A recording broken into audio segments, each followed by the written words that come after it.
Hi, everybody. How's it going?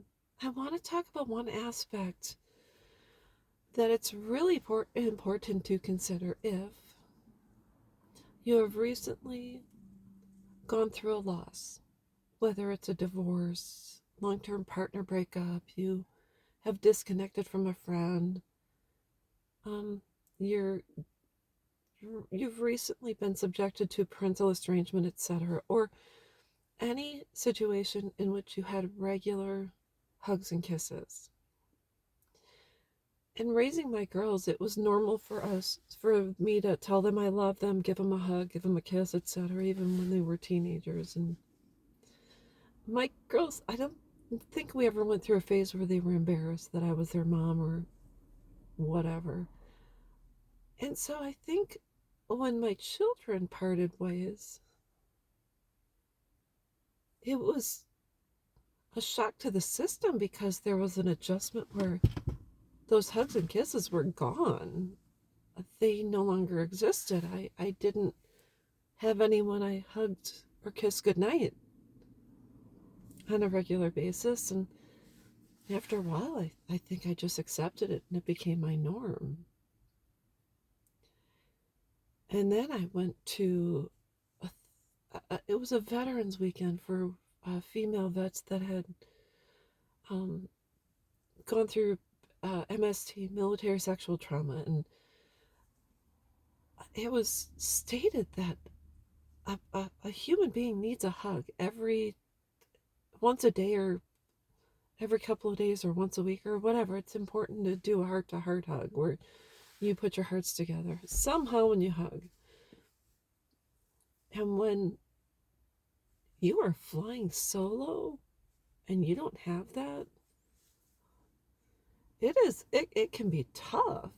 And then I almost became immune to it.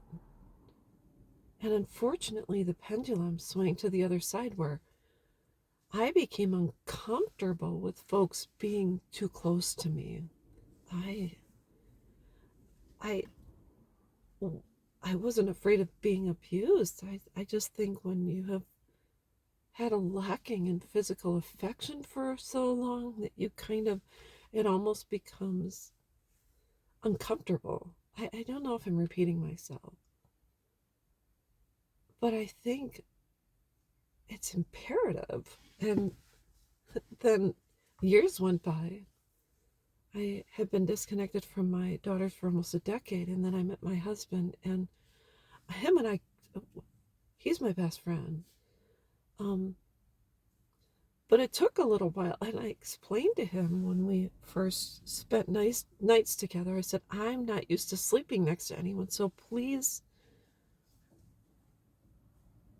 don't roll over and touch me when I'm sleeping because I'll just wake up and I'm on high alert. Um, and it took me a little while even to feel comfortable sleeping next to him and sharing the same space with someone else because it's just the way it was.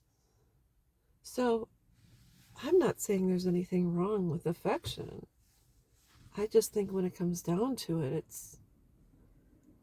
it's very important you incorporate it into your life. So if you have to volunteer, even at a school, to be with children, maybe to read to them, or volunteer in a nursing home where you can have regular contact with patients whose families don't visit them, you can give them hugs.